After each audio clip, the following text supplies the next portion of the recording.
Bonjour à tous. Aujourd'hui, nous continuons la lecture de l'interprétation des textes de l'Apocalypse. Et nous en sommes rendus au chapitre 3, versets 1 à 6. Et cette partie-là concerne le cinquième âge de l'Église militante, qui est appelé âge de l'affliction, commençant depuis Léon X et Charles Quint jusqu'au pontife saint et au monarque puissant. Donc je vais lire le verset 1. Écrit à l'ange de l'Église de Sardes, voici ce que dit celui qui a les 7 esprits de Dieu et les 7 étoiles. Je connais tes œuvres. Donc comme nous l'avons dit, le cinquième âge de l'Église commença sous l'empereur Charles Quint et le pape Léon X vers l'an 1520. Il durera jusqu'au pontife saint et au monarque puissant qui viendra dans notre âge et sera appelé le secours de Dieu, c'est-à-dire rétablissant toutes choses. Le cinquième âge est un âge d'affliction, de désolation, d'humiliation et de pauvreté pour l'Église. Et il est peut-être appelé avec raison un âge purgatif. Car c'est dans cet âge que Jésus-Christ a épuré et épurera ses froment par des guerres cruelles, par des séditions, par la famine et la peste et par d'autres calamités horribles, en affligeant et en appauvrissant l'Église latine par beaucoup d'hérésies, et aussi par les mauvais chrétiens qui lui enlèveront un grand nombre d'évêchés, des monastères presque innombrables, des très riches prévotes, etc. L'Église se verra accablée et appauvrie par les impositions et les exactions des princes catholiques, de telle sorte que c'est avec raison que nous pouvons gémir maintenant et dire avec le prophète Jérémie, dans son livre de Lamentations, la reine des cités est tributaire. Car l'Église est humiliée et avilie parce qu'elle est blasphémée par les hérétiques et par les mauvais chrétiens. Ses ministres sont méprisés et il n'y a plus pour eux ni honneur ni respect. C'est par là que Dieu épurera son froment et en jettera la paille au feu, tandis qu'il rassemblera le bon grain pour le mettre dans son grenier. Enfin, ce cinquième âge de l'Église est un âge d'affliction, un âge d'extermination, un âge de défection rempli de calamités. Car il restera peu de chrétiens sur la terre qui auront été épargnés par le fer, la famine ou la peste. Les royaumes combattront contre les royaumes et tous les États seront désolés par des dissensions intestines. Les principautés et les monarchies seront bouleversées. Il y aura un appauvrissement presque général et une très grande désolation dans le monde. Ces malheurs sont déjà en partie accomplis et ils s'accompliront encore. Dieu les permettra par un très juste jugement, à cause de la mesure comble de nos péchés que nous et nos pères ont commis dans le temps de sa libéralité à nous attendre et à la pénitence. L'église de Sardes est un type de cinquième âge, car le mot Sardes signifie principe de beauté, c'est-à-dire principe de la perfection qui suivra dans le sixième âge. En effet, les tribulations, l'appauvrissement et les autres adversités sont le commencement et la cause de la conversion des hommes, comme la crainte du Seigneur est le commencement de la sagesse. Or, nous craignons Dieu et nous ouvrons les yeux lorsque les eaux et les flots de tribulation nous assaillent. Au contraire, pendant que nous sommes dans la félicité, chacun sous son figuier, dans sa vigne, à l'ombre des honneurs, dans les richesses et le repos, nous oublions Dieu notre Créateur et nous péchons en toute sécurité. Voilà pourquoi la divine providence a ordonné avec sagesse que son Église, qu'il veut conserver jusqu'à la consommation des siècles, fut toujours arrosée par les eaux des tribulations, à l'instar du jardinier qui arrose ses plantes dans le temps de la sécheresse. À cet âge se rapporte aussi le cinquième esprit du Seigneur, qui est l'esprit de conseil, car il se sert de cet esprit pour conjurer les calamités ou pour empêcher de plus grands maux.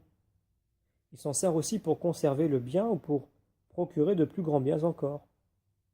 Or, la divine sagesse communiqua l'esprit de conseil à son Église, principalement dans le cinquième âge. Premièrement, en l'affligeant pour qu'elle ne se corrompît pas entièrement par les richesses, les voluptés, les honneurs, et pour l'empêcher de périr. Et deuxièmement, en interposant le concile de Trente, comme une lumière dans les ténèbres, afin que les chrétiens qui la verraient sur ce qu'ils devaient croire dans la confusion de tant de sectes que l'hérésiarque Luther répandit dans le monde. Et sans ce concile de Trente, un beaucoup plus grand nombre de chrétiens auraient abandonné la foi catholique, tant était grande alors la divergence des opinions. C'était à peine si les hommes savaient ce qu'ils devaient croire. Troisièmement, en opposant diamétralement à cet hérésiarque et à la masse des impies de cette époque, saint Ignace et sa société qui, par leur zèle, leur sainteté et leur doctrine, empêchèrent que la foi catholique ne s'éteignît tout à fait en Europe. Et quatrièmement, par son sage conseil, Dieu fit aussi que la foi catholique et que l'Église, qui avait été bannie de la majeure partie de l'Europe, furent transportées dans les Indes, la Chine, le Japon et dans d'autres contrées éloignées où elle fleurit maintenant et où le saint nom du Seigneur est connu et glorifié. Ce cinquième âge est aussi figuré par la cinquième époque du monde, qui durera depuis la mort de Salomon jusqu'à la captivité de Babylone inclusivement. En effet, de même qu'à cette époque du monde, Israël tomba dans l'idolâtrie par le conseil de Jéroboam, qu'il ne resta que Juda et Benjamin dans le culte du vrai Dieu, ainsi dans le cinquième âge, une très grande partie de l'Église latine abandonna la vraie foi et tomba dans des hérésies, ne laissant en Europe qu'un petit nombre de bons catholiques. Et aussi, comme à cause de sa conduite, la synagogue et toute la nation juive fut affligée par les gentils et fut souvent livrée à la rapine. De même aussi maintenant, les chrétiens, l'Empire romain et les autres royaumes, de quelle calamité ne sont-ils pas affligés? Est-ce que l'Angleterre, la Bohême, la Hongrie, la Pologne, la France et les autres États de l'Europe ne nous servent pas de témoins et n'ont pas à déplorer leurs maux par des larmes amères et même par des larmes de sang?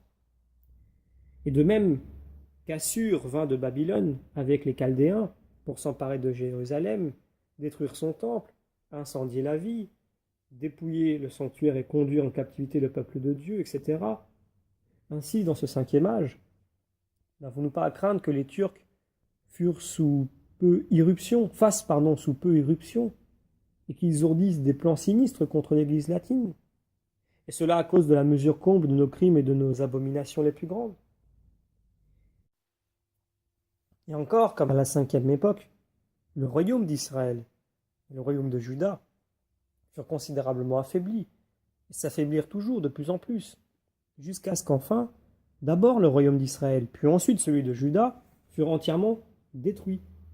De même aussi dans ce cinquième âge, nous voyons que l'Empire romain fut divisé, et il est tellement agité maintenant que nous devons craindre qu'il périsse comme l'Empire d'Orient périt en l'an 1452. En effet, à ce cinquième âge se rapporte aussi le cinquième jour de la création du monde, lorsque Dieu dit que les eaux produisirent toutes sortes de poissons et de reptiles, et qu'il créa les oiseaux du ciel. Or, ces deux sortes d'animaux figurent la plus grande liberté. Car qu'y a-t-il de plus libre que le poisson dans l'eau et que l'oiseau dans l'air? Ainsi trouvons-nous métaphoriquement dans ce cinquième âge la terre et l'eau pleine des reptiles et d'oiseaux. Car ils abondent, les hommes charnels qui, ayant abusé de la liberté de conscience et ne se contentant pas des concessions qui leur ont été accordées, naguère dans le traité de paix, rampent et volent après les objets de leur volupté et de leur concupiscence. Chacun croit et fait ce qu'il veut. C'est à eux que se rapportent les paroles de l'apôtre saint Jude au verset 10, dans son épître catholique lorsqu'il dit « Ceux-ci blasphèment tout ce qu'ils ignorent et ils se corrompent en tout ce qu'ils connaissent naturellement comme les bêtes irraisonnables. Le désordre règne dans leurs festins. Ils mangent sans retenue, ils ne songent qu'à se nourrir eux-mêmes, véritables nuées sans eau que le vent emporte çà et là, arbres d'automne, arbres stériles, 2 fois morts et déracinés, vagues furieuses de la mer répandant leur confusion comme l'écume, astres errants auxquels un tourbillon de tempête est réservé pour l'éternité, murmurateurs inquiets, marchant selon leurs désirs, et dont la bouche profère l'orgueil, admirateurs des personnes selon le profit qu'elles en espèrent, hommes qui se séparent eux-mêmes, hommes sensuels n'ayant point l'Esprit de Dieu. Or, c'est ainsi que, dans ce misérable âge de l'Église, on se relâche sur les préceptes divins et humains, et que la discipline est énervée. Les 5 canons sont comptés pour rien, et les lois de l'Église ne sont pas mieux observées par le clergé que les lois civiles par le peuple. De là, nous sommes comme des reptiles sur la terre et dans la mer, et comme des oiseaux dans l'air, chacun est entraîné à croire et à faire ce qu'il veut selon l'instinct de la chair. D'où il suit, voici ce que dit celui qui a les 7 esprits de Dieu et les 7 étoiles. Alors ces 7 esprits de Dieu, ce sont les 7 dons de l'Esprit Saint, que Jésus-Christ envoya par tout le monde, et qu'il révéla aux nations dans la vérité de la foi. Les 7 étoiles désignent l'universalité des évêques et des docteurs, comme il est démontré auparavant dans d'autres vidéos. Ensuite, nous lisons, donc je relis le passage de nouveau. Voici ce que dit celui qui a les 7 esprits de Dieu et les 7 étoiles. C'est-à-dire que Jésus, Fils de Dieu, à qui toute puissance a été donnée dans le ciel et sur la terre, a en son pouvoir les 7 esprits de la vérité de la foi. Et les 7 étoiles, donc, les prélats et les docteurs, qu'il peut nous enlever et transporter aux nations lointaines à cause de nos grands crimes et à cause de la dureté de nos cœurs et de notre incrédulité. D'ailleurs, c'est ce qu'il fit lorsqu'il permit que la lumière de la foi abandonna la plus grande partie de l'Europe pour être transportée aux extrémités des Indes qui étaient plongées dans les ténèbres du paganisme. Il éclaira ces nations par le ministère de saint François Xavier et d'autres docteurs. Si nous ne faisons pas pénitence au plus tôt, en conformant notre vie à celle de Jésus-Christ, il est à craindre que cette lumière de la foi ne soit tout à fait enlevée. Par ces paroles, le Christ veut donc exciter son Église par une crainte salutaire, parce que la crainte du Seigneur est le commencement de la sagesse. Et comme Dieu ne peut pas nous envoyer un plus grand fléau que celui d'aveugler son peuple, en lui enlevant le don de la vraie foi par le moyen de faux docteurs, qu'il suscite à la place des vrais, et cela en punition de nos abominations et de nos cœurs impénitents. Voilà pourquoi, touchés par une sainte crainte et couverts du sac et de la cendre, nous devons venir nous prosterner humblement aux pieds de Jésus-Christ et lui dire, avec le roi prophète, dans le livre des psaumes, « Ne me rejetez pas de devant votre face, et ne retirez pas de moi votre esprit. Rendez-moi la joie qui naît de votre salut, et affermissez-moi en me donnant un esprit de force. » Il est écrit également « Je connais tes œuvres ». Par ces paroles, il reproche les œuvres de ce 5e âge. Je connais, c'est-à-dire, tes œuvres mauvaises ne me sont pas cachées, tes œuvres pleines d'imperfections, tes œuvres fausses et hypocrites, qui ont le dehors de la piété et qui n'ont pas la vérité de la charité. Tes œuvres, c'est-à-dire ta pompe, ta splendeur et ta sainteté extérieure. Je connais tes œuvres, donc je n'ignore pas, moi qui suis le scrutateur des cœurs, qu'en général, tes œuvres apparaissent bonnes extérieurement, mais qu'à l'intérieur, elles sont mauvaises et donnent la mort. C'est pour cela qu'il dit et ajoute, tu as le nom de vivant, mais tu es mort. Or, nous pouvons avoir le nom de vivre spirituellement en Jésus-Christ comme principe de vie en 3 manières. Premièrement, par la foi en Jésus-Christ. Et c'est de là que nous portons le nom de chrétien. Deuxièmement, par les œuvres de justice et de charité en Jésus-Christ, de la vie duquel vit quiconque n'est pas en état de péché mortel et se trouve dans la grâce de Dieu. Et troisièmement, par l'observance des conseils évangéliques, par les ordres sacrés de l'épiscopat, du sacerdoce, etc. Par les vœux que l'on fait en se dévouant spécialement à la vie religieuse, en abandonnant les pompes, les richesses et les plaisirs du siècle, et en se consacrant à Dieu seul et à son Christ. Or, Jésus-Christ reproche surtout au 5e âge d'être entaché du vice particulier de s'attribuer faussement le nom de vivre en lui, tandis qu'on vit tout autrement. Ceci se prouve par induction. Premièrement, tous les hérétiques qui, dans le 5e âge, sont à peu près aussi nombreux que les sauterelles sur la terre, se glorifient du nom du Christ, eh bien, ils disent être de vrais chrétiens et vivre en Jésus-Christ, et cependant, tous sont morts et mourront éternellement s'ils ne font pénitence et s'ils ne rentrent en eux-mêmes. Ils n'ont Dieu et son Fils, Jésus, que sur les lèvres, tandis qu'ils ont le démon dans le cœur et le monde sur les bras. Deuxièmement, combien de milliers de chrétiens refroidis dans ce siècle de calamité qui, ne considérant que l'heureux succès obtenu en toutes choses par les hérétiques, et observant malignement les mœurs des ecclésiastiques et leur manière d'être, conservent à la vérité le nom de catholiques, à cause d'une certaine crainte et du respect humain, mais qui sont morts intérieurement, dans l'athéisme et dans l'indifférentisme, dans le calvinisme et le pseudo-politicisme, dans leur haine contre les prêtres. Ils ont le nom de vivants parce qu'ils feignent la piété. Ils font semblant d'avoir de la religion, Ils se donnent comme des gens consciencieux, en communiquant avec les catholiques et confessant d'appartenir à la vraie foi en présence des princes et des grands. Et même, ils se laissent employer dans les œuvres pieuses et les favorisent. Ils voient les religieux et les fréquentent. Ils font ostentation de zèle dans leurs paroles, par leurs conseils, et même par un certain zèle extérieur pour la construction des monastères et des collèges, par exemple. Mais ils font tout cela pour avoir le nom d'être vivants, et pour se mettre en faveur auprès des hommes et des grands. Et ils cherchent à gagner la confiance du monde par cette apparence de piété et de religion pour pouvoir ensuite réussir avec plus de facilité dans leurs trames et dans leurs projets obscurs. Troisièmement, si nous examinons en détail le petit nombre des catholiques, leur justice nous apparaîtra aussi dégoûtante qu'un linge sale, car la plupart ne s'adonnent qu'aux voluptés, et ils sont morts dans le péché. Ils ne servent qu'à l'œil, ils se glorifient dans les choses extérieures, et ils paraissent ignorer qu'on ne reçoit pas la brebis sans laine, car leur charité chrétienne s'est refroidie, et ils ne recherchent que leur aise et leur avantage personnel. On ne trouve ordinairement ni justice ni équité dans les tribunaux, mais bien l'acception des personnes et des présents, ce qui fait que les procès sont interminables. L'humilité est presque inconnue de ce siècle, et elle a dû céder sa place au faste et à la vaine gloire, qu'on excuse par les convenances et le rang. On tourne en ridicule la simplicité chrétienne, qu'on traite de folie et de bêtise, tandis qu'on regarde comme sagesse le savoir élevé et le talent d'obscurcir par des questions insensées et par des arguments compliqués tous les axiomes de droit, les préceptes de morale, les cinq canons et les dogmes de la religion, de telle sorte qu'il n'y a plus aucun principe, si saint, si authentique, si ancien et si certain qu'il puisse être, qui soit exempt de censure, de critique, d'interprétation, de modification, de délimitation et de questions de la part des hommes. On fréquente, à la vérité, les églises, mais on n'y montre pas le respect en présence du Dieu Tout-Puissant.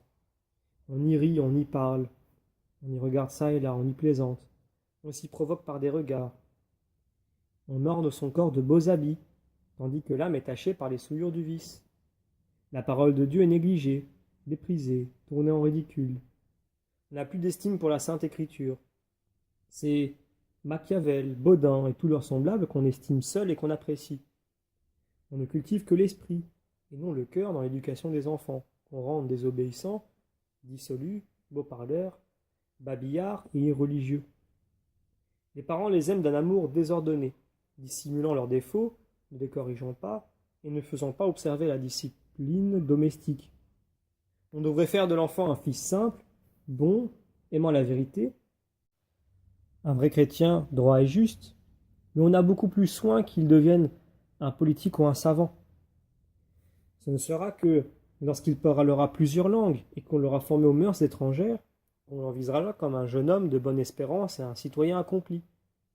On exigera de plus qu'il sache feindre, dissimuler, parler et sentir d'une manière nouvelle, se faire à tout et imiter tout, comme un histrion. Et enfin, il ne devra chercher ses plaisirs que dans les nouveautés. Or, c'est ainsi que ce siècle fait consister sa justice et sa vie dans la fausseté, dans la pompe extérieure, dans la mode et les applaudissements des hommes, tandis qu'il néglige la justice vraie et intérieure qui seule peut plaire à Dieu. Et quatrièmement, je ne dirai rien des ecclésiastiques et des religieux, combien ils sont misérables, car beaucoup d'entre eux ont le nom de vivants et ils sont morts. Ce détail doit suffire pour prouver que c'est avec raison que Jésus-Christ adresse des reproches à ce cinquième âge de l'Église en lui disant « Tu as le nom de vivant, mais tu es mort. » Oh, qu'il y a peu d'hommes dans ce siècle qui sont vraiment vivants et servent le Seigneur leur Dieu et en étant les amis de son Christ.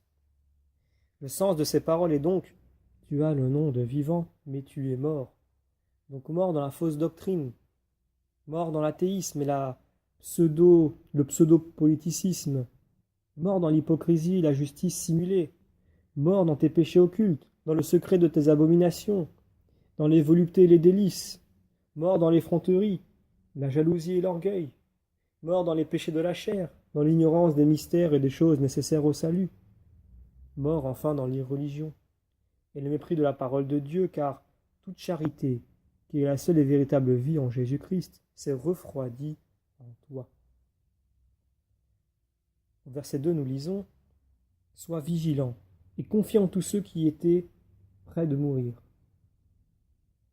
Donc par ces paroles, il exhorte les pontifes, les prélats et les docteurs à la vigilance et à la sollicitude pastorale, qui doivent être d'autant plus grandes que les temps sont plus mauvais et plus difficiles, et qu'il s'est glissé dans le monde beaucoup de loups parmi les brebis. Par cela même, celles-ci sont plus exposées à la corruption, à la rapacité et au danger de périr si elles ne se trouvent pas un appui solide dans la vigilance et la sollicitude des prélats. C'est donc à dessein qu'il dit « Sois vigilant ». Donc sois vigilant à prier Dieu pour ceux qui te sont confiés et pour les faibles dans la foi. Sois vigilant dans l'amour pour les pécheurs. Or, le fondement de la vraie vigilance et de la sollicitude pastorale consiste à prier fréquemment, humblement et dévotement pour ses ouailles.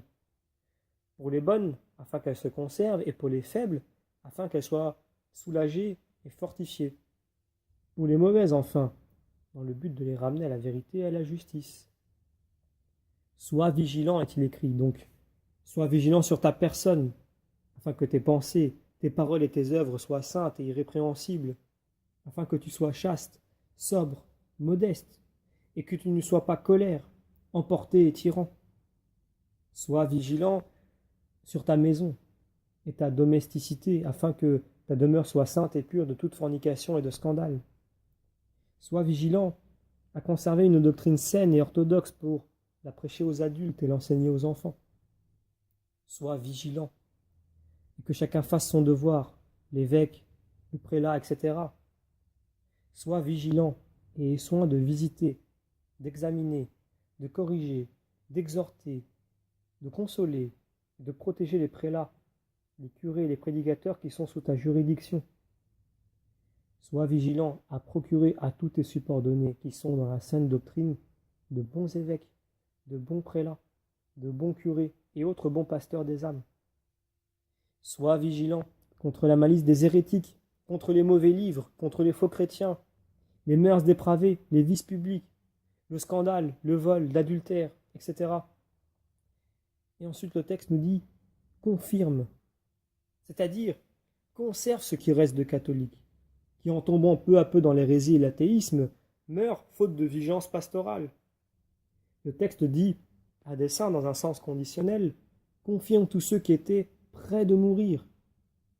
Car, premièrement, comme on l'a dit, les restes des catholiques furent conservés en Europe par le secours du Concile de Trente, de la Société de Jésus et d'autres hommes pieux. Et sans ces remèdes, tous seraient tombés dans l'hérésie et seraient morts spirituellement. Deuxièmement, ces paroles sont mises dans un sens conditionnel, afin que les évêques, les prélats et les autres pasteurs des âmes comprennent que ce n'est pas du hasard ou d'une aveugle prédestination de Dieu que dépend le salut ou la mort des âmes rachetées par le sang précieux de Jésus-Christ, comme les lâches et les impies peuvent se l'imaginer, mais qu'ils sachent au contraire que la vie des âmes dépend de la vigilance et de la sollicitude, et que la mort éternelle provient du scandale et de l'incurie des pasteurs. Ensuite, nous lisons « Sois vigilant et confirme tous ceux qui étaient près de mourir. » Ici encore, Jésus-Christ nous intime et fait retentir à nos oreilles, par la voix du prophète, la nécessité de veiller, parce que nous nous trouvons dans des temps mauvais et dans un siècle plein de dangers et de calamités. L'hérésie reprend partout le dessus et relève la tête. Son corps se fortifie plus que jamais, et ses adeptes ont obtenu le pouvoir presque partout. Ils sont triomphants dans l'Empire, dans les royaumes et dans les républiques, et ils se sont enracinés des dépouilles de l'Église. Voilà ce qui fait que beaucoup de catholiques deviennent tièdes. Les tièdes font défection, et qu'un grand nombre conçoivent du scandale dans leur cœur.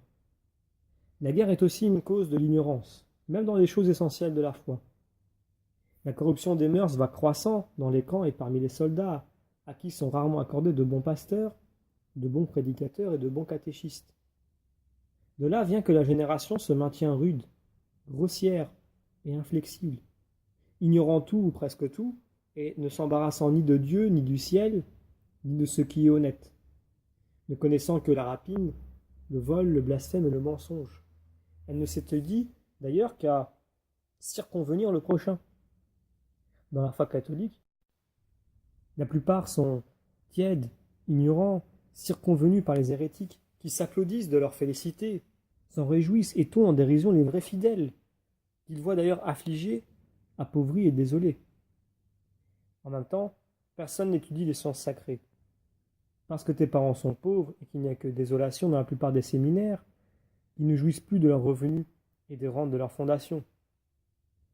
Parce qu'on vient de dire, et pour d'autres misères encore, on comprend, d'une manière évidente, combien est grand le danger qui menace la foi catholique dans l'Empire romain.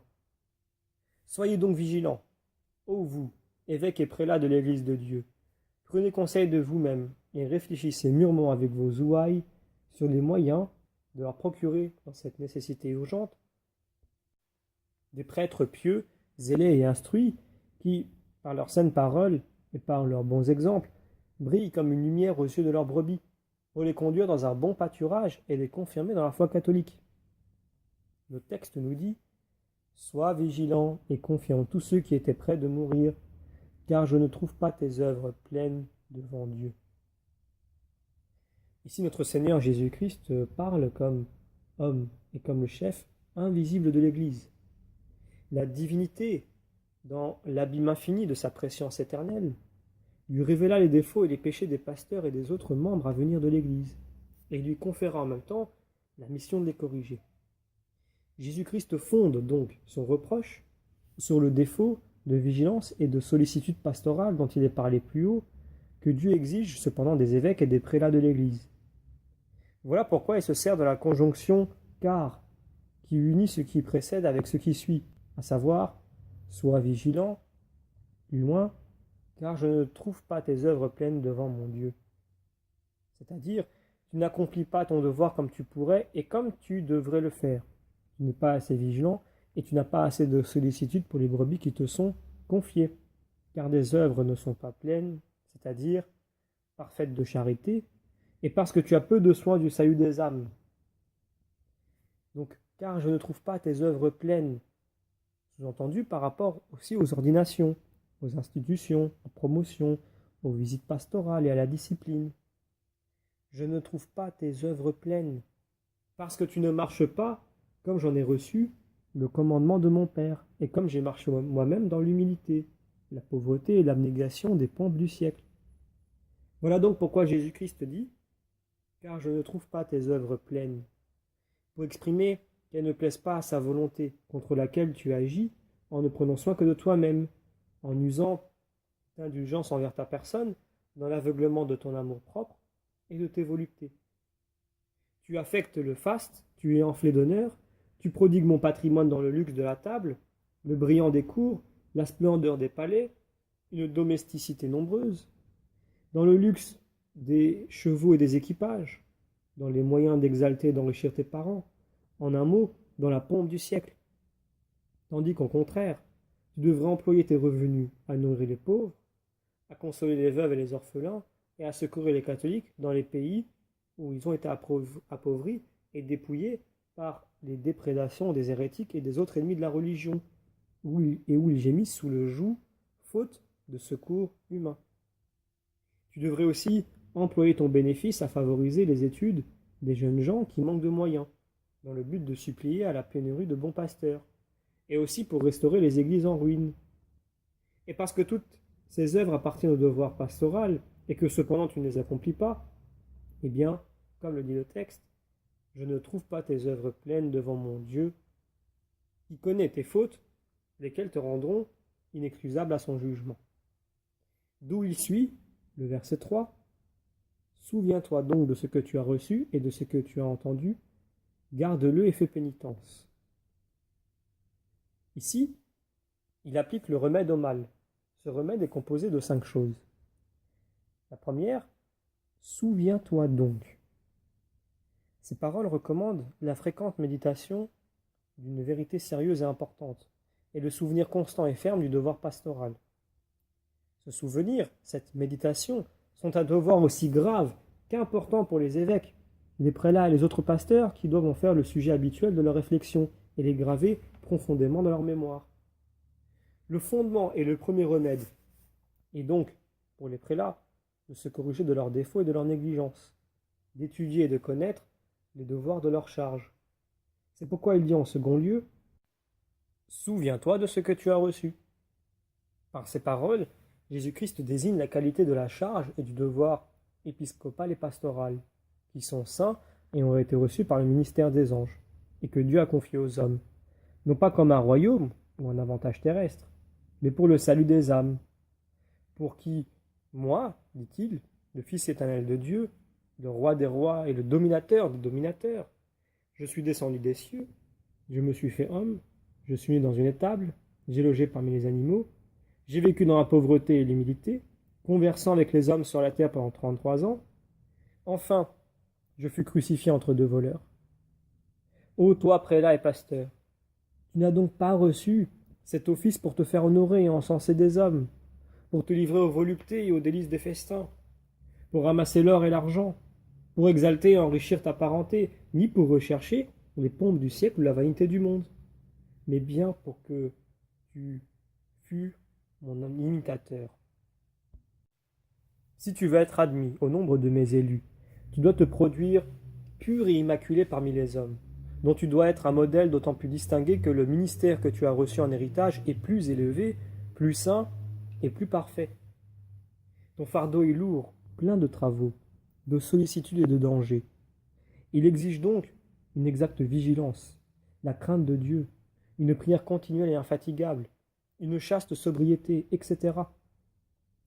Souviens-toi donc de ce que tu as reçu, c'est-à-dire pour quelle fin tu as été institué pontife, évêque, prélat, savoir, pour faire paître le troupeau qui t'a été confié, pour briller comme une lumière dans l'obscurité, pour être le sel de la terre et pour assaisonner spirituellement les âmes et les esprits des hommes, et enfin pour être la tête ou le chef qui vivifie les membres et le corps ecclésiastique.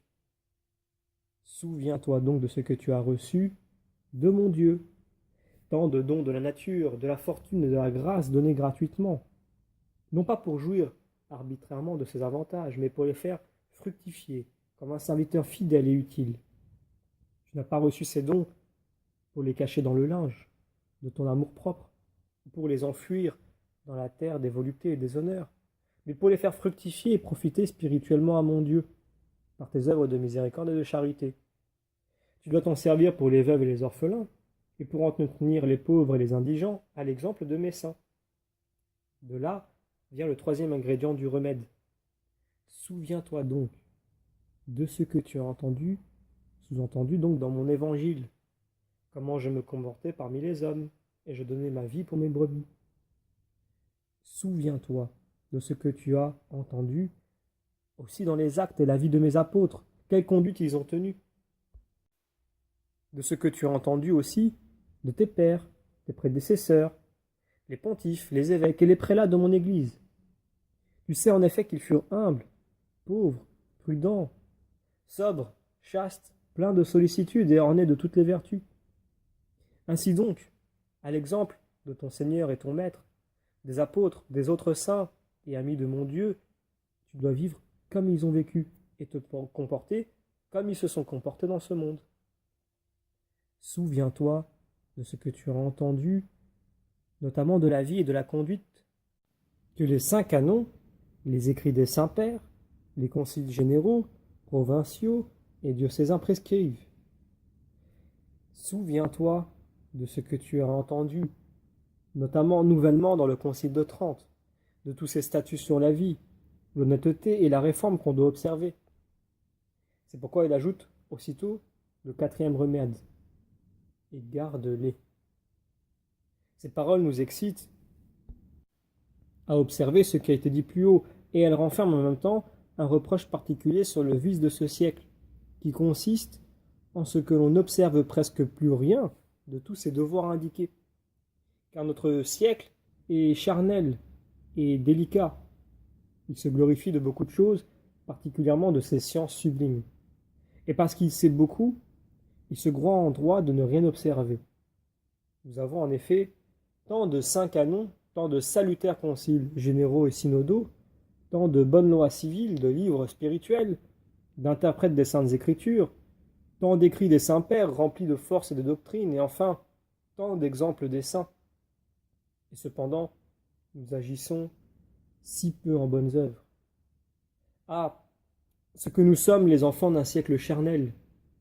Voilà pourquoi le Christ nous exhorte et nous presse d'imiter et de suivre par nos actes la voie droite que nous connaissons et dans laquelle lui et ses saints ont marché en nous servant d'exemple. Le 5e remède est contenu dans les paroles qui suivent. Et fais pénitence. La pénitence qui nous prescrit ici renferme 3 points, à savoir en premier, l'homme doit reconnaître et confesser sa faute. En deuxième, il doit en demander pardon à Dieu avec un cœur contrit et humilié. Et en troisième, il doit se corriger de ses péchés, réformer sa vie et sa conduite, et s'acquitter de la satisfaction due pour ses fautes.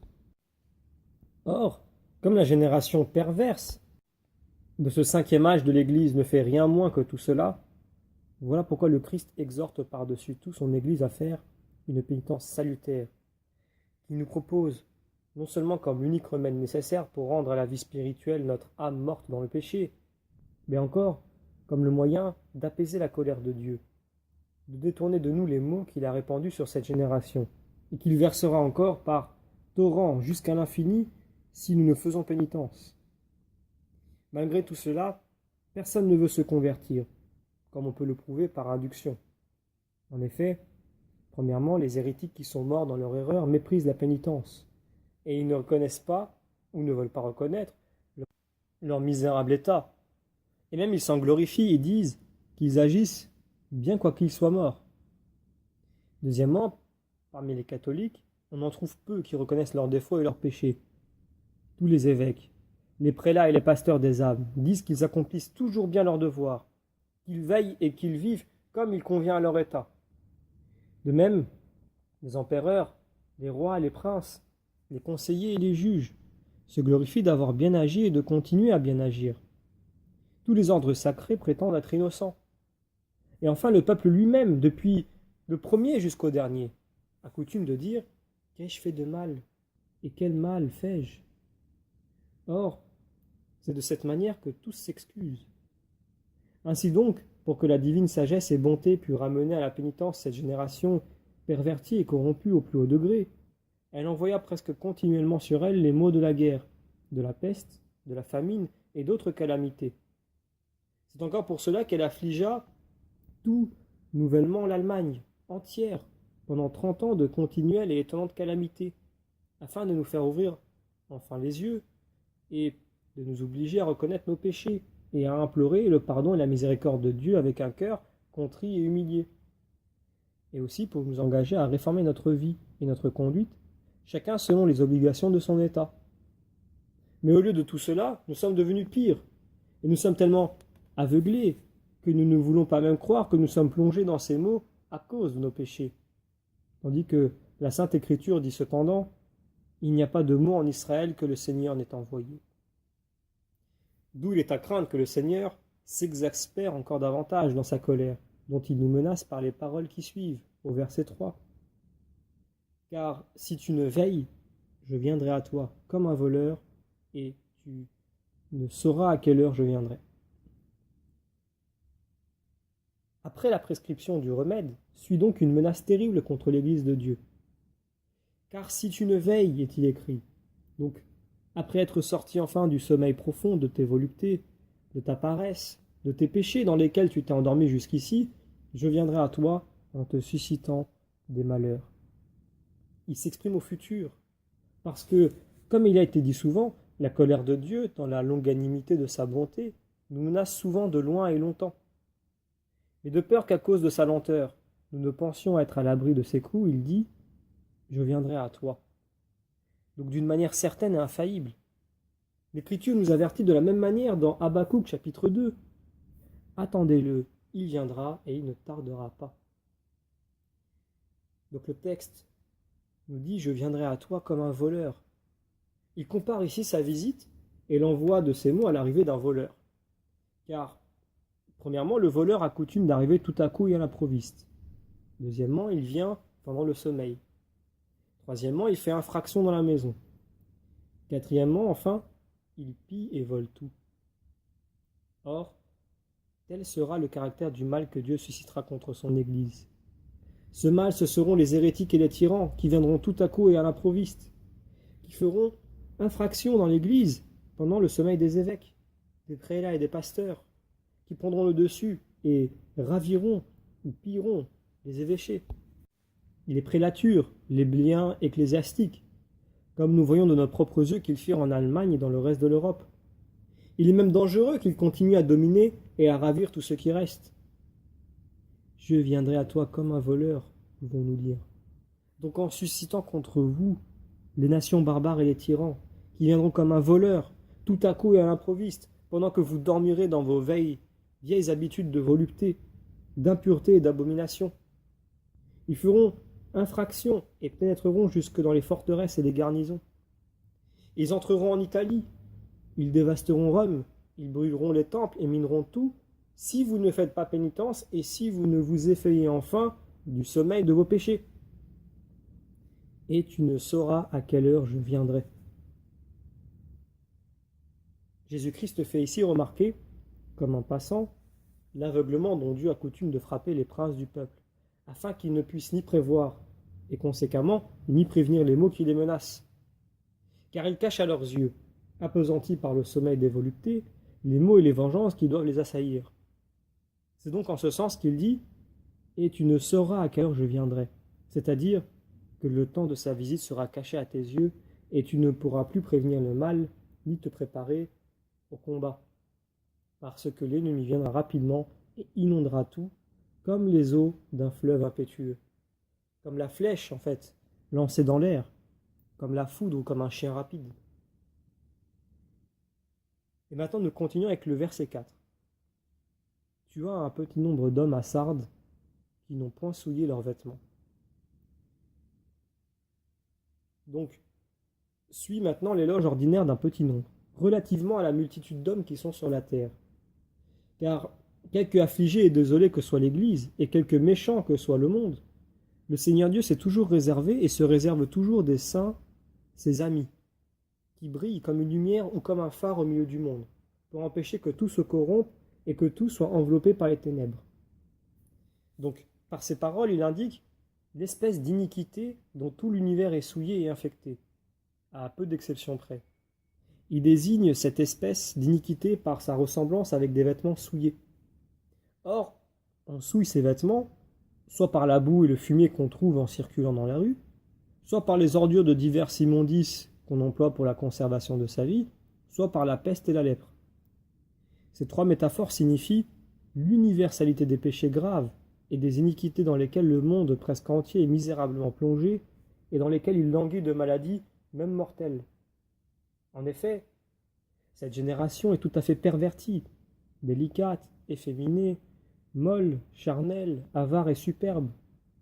C'est de là qu'elle est enfoncée dans la boue des voluptés et des délices, dans l'hérésie et dans l'oubli de Dieu, son Créateur. Sur une si grande quantité d'états divers et une si grande multitude d'hommes qui sont dans le monde, il n'y en a qu'un petit nombre qui font exception, et qui croient encore, de tout leur cœur, au Seigneur Dieu qui est dans les cieux. Il en est peu qui espèrent, dans sa providence, qui servent Jésus-Christ selon l'état de leur vocation, et qui aiment Dieu et le prochain. C'est pourquoi il dit « un petit nombre d'hommes ». Le texte latin exprime les noms, nomina, c'est-à-dire un si petit nombre qu'on peut facilement les appeler par leur nom. Comme il est dit dans l'Écriture, ceux dont les noms sont inscrits dans le livre de vie, donc à cause du petit nombre de ceux qui seront sauvés. Et ailleurs, car il y aura beaucoup d'appelés et peu d'élus. Et ensuite le texte nous dit « Et ils marcheront avec moi revêtus de blanc parce qu'ils en sont dignes ». L'apôtre indique ici la conduite du Christ sur la terre, dont ce petit nombre d'amis suivront l'exemple. Le Christ marcha vêtu de blanc, déjà car il a vécu parmi les hommes dans la plus grande douceur, pureté, humilité, pauvreté, patience et abandon. Et toutes ces vertus de Jésus sont représentées par son vêtement blanc. Et ensuite, il marcha vêtu de blanc, lorsqu'étant méprisé par Hérode dans sa passion bénie, celui-ci le fit revêtir d'une tunique blanche, et l'ayant fait passer pour un fou, il le renvoya à Pilate.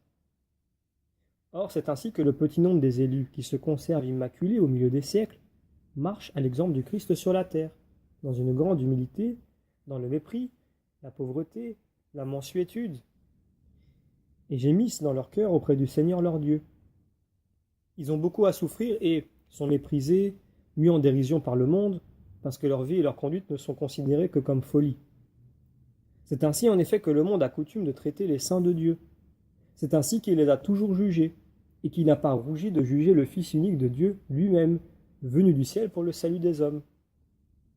Voilà pourquoi Jésus-Christ dit, pour consoler ses amis, « Ce que je vous ordonne, c'est de vous aimer les uns les autres. Si le monde vous hait, sachez qu'il m'a haï avant vous. Si vous étiez du monde, le monde aimerait ce qui serait à lui.